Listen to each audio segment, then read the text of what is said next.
বন্ধুরা good morning, welcome to my channel MB blogs Manju. তো তোমরা সবাই কেমন আছো?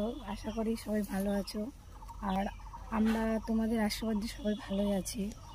তো আজকে আমি বরবাবুকে একটু অন্যরকমভাবে ব্রেকফাস্ট বানিয়ে দেব, তাই তোমাদেরকেও দেখাবো। সাথে থেকেও অবশ্যই ভিডিওটা দেখবা শেষ পর্যন্ত। তো চলো দেখা যাক।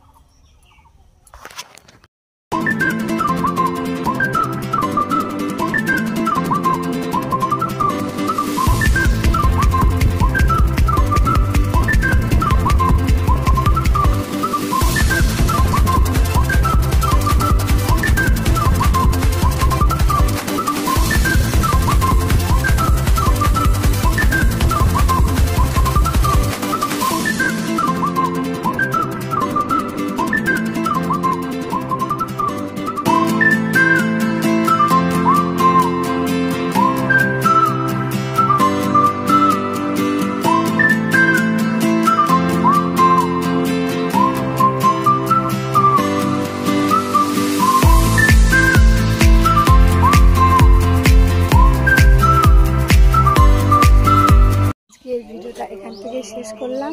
তো তোমাদের কেমন লাগলো সবাই কমেন্টে জানিও, আর সবাই সুস্থ থাকো, ভালো থাকো, টাটা, বাই বাই।